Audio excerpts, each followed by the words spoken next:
राम राम दोस्तों, मेरी माताएं बहनें सभी को बहुत बहुत आशीर्वाद बाबा नीम करोली जी की शरण में बैठकर।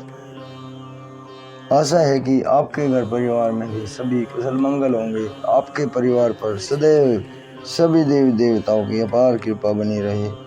इसी मंगल कामना के साथ आज मैं आपको सुनाता हूँ श्रीमद् वाल्मीकि रामायण में जो हजारों साल पहले वाल्मीकि जी ने लिख दिया कलयुग की मनुष्य की स्थिति और काली काल के मनुष्यों के उद्धार का उपाय।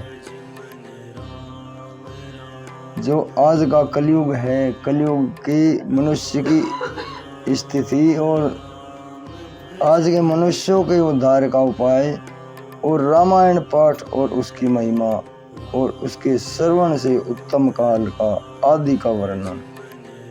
इसे पूरा सुने मेरे भाई।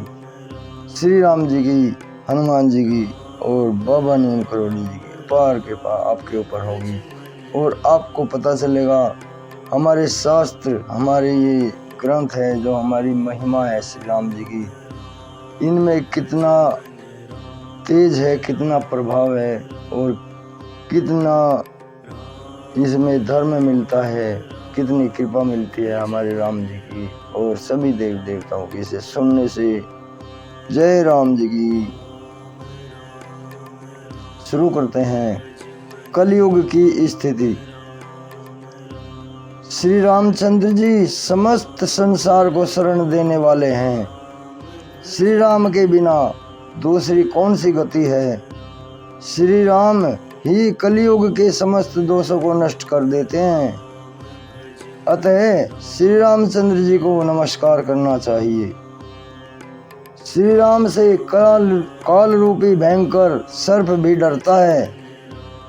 जगत का सब कुछ भगवान श्री राम के वश में है। श्री राम में मेरी अखंड भक्ति बनी रहे। हे राम, आप ही मेरे आधार हैं। जय श्री राम। चित्रकूट में निवास करने वाले भगवती लक्ष्मी, सीता के आनंद निकेतन और भक्तों को अभय देने वाले परमानंद स्वरूप भगवान श्री रामचंद्र जी को मैं बार बार नमस्कार करता हूँ। जय श्री राम। संपूर्ण जगत के अभीष्ट मनोरथों को सिद्ध करने वाले अथवा सृष्टि पालन एवं संहार के द्वारा जगत की व्यावहारिक सत्ता को सिद्ध करने वाले ब्रह्मा, विष्णु और महेश आदि देवता जिनके अभिन्न अंश मात्र हैं, उन परम विशुद्ध सच्चिदानंद में परमात्मा देव श्री रामचंद्र जी को मैं नमस्कार करता हूँ तथा उन्हीं के भजन चिंतन में मन लगाता हूँ। ऋषियों ने कहा, भगवान आप विद्वान हैं, ज्ञानी हैं। हमने जो कुछ पूछा था वह सब आपने हमें भली भांति बताया है। संसार बंधन में बंधे हुए जीवों के दुख बहुत हैं।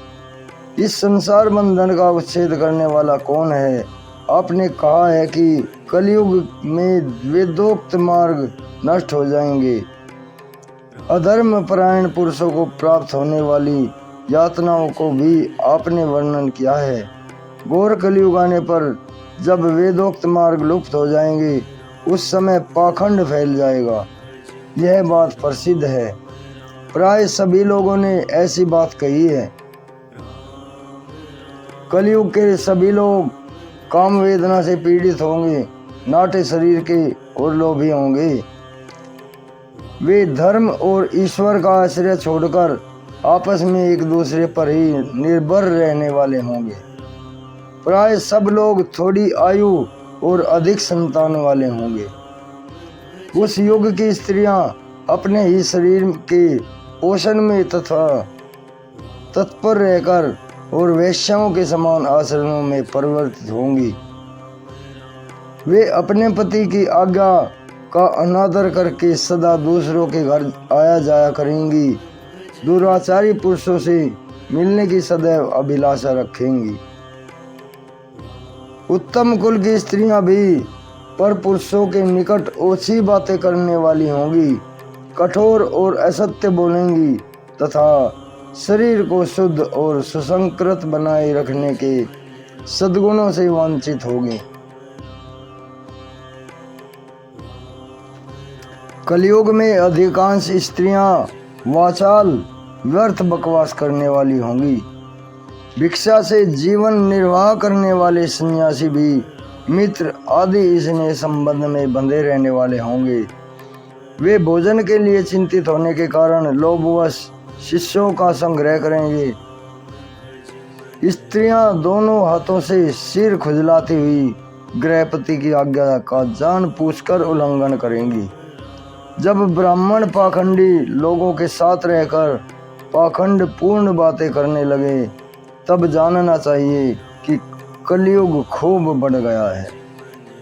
ब्रह्मांड इस प्रकार घोर कलयुग आने पर सदा ही पाप परायण रहने के कारण जिनका अंतःकरण शुद्ध नहीं हो सकेगा उन लोगों की मुक्ति कैसे होगी। धर्मात्माओं में श्रेष्ठ सर्वज्ञ सूत जी देवाधिदेव देवेश्वर जगत गुरु भगवान श्री रामचंद्र जी जिस प्रकार संतुष्ट हों वह उपाय हमें बताइए। मुनिश्रेष्ठ सूत जी, इन सारी बातों पर आप पूर्ण रूप से प्रकाश डालिए। आपके वचनामृत का पान करने से किसको संतोष नहीं होता है। सूत जी ने कहा, मुनिवरों आप सभी लोग सुनिए, आपको जो सुनना अभीष्ट है मैं वह बताता हूँ। महात्मा नारद जी ने सनत कुमार को जिस रामायण नामक महाकाव्य का गान सुना था वह समस्त पापों का नाश करने वाली और दुष्ट ग्रहों की बाधा का निवारण करने वाली है। वह संपूर्ण वेदार्थों की संपत्ति के अनुकूल है, संपत्ति के समान है। उससे समस्त दुस्वप्नों का नाश हो जाता है। वह धन्यवाद के योग और भोग और मोक्ष रूप फल प्रदान करने वाली है। उसमें भगवान श्री रामचंद्र जी की लीला की कथा का वर्णन है। वह काव्य अपने आप में अपने पाठक और श्रोताओं के लिए समस्त कल्याणमयी सिद्धियों को देने वाला है। धर्म और अर्थ, काम और मोक्ष इन चारों पुरुषार्थों का साधक है, महान फल देने वाला है।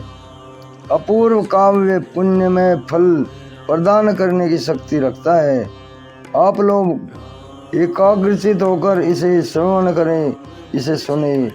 महान पातकों तथा संपूर्ण उत्पादकों को युक्त मनुष्य भी उस ऋषि प्रणीत दिव्य काव्य का श्रवण करने से शुद्धि अथवा सिद्ध प्राप्त कर लेता है।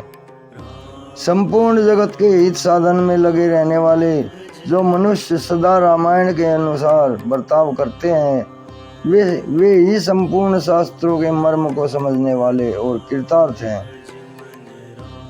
विप्रवरो, रामायण धर्म, अर्थ, काम और मोक्ष का साधन तथा परम अमृत रूप है।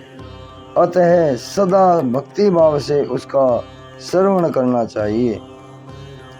जिस मनुष्य के पूर्व जन्म पार्जित सारे पाप नष्ट हो जाते हैं उसी का रामायण के प्रति अधिक प्रेम होता है, यह निश्चित बात है। जो पाप के बंधन में जकड़ा हुआ है वह रामायण की कथा आरंभ होने पर उसकी अवहेलना करके दूसरी निम्न कोटि की बातों में फंस जाता है।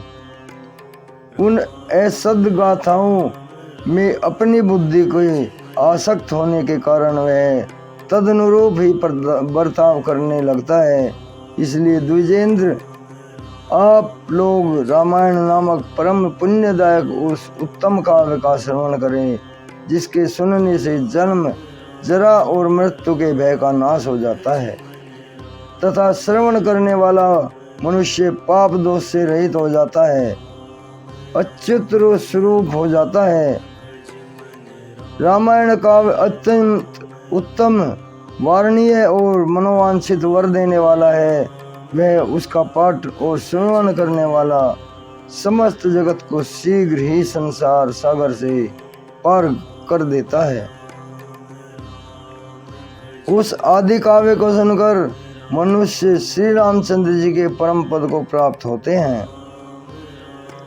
जो ब्रह्मा, रुद्र और विष्णु नामक भिन्न भिन्न रूप धारण करके विश्व की सृष्टि करते हैं, उसका संहार और पालन करते हैं, उन आदिदेव परमोत्कृष्ट परमात्मा श्री रामचंद्र जी को अपने हृदय मंदिर में स्थापित करके मनुष्य मोक्ष का भागी होता है।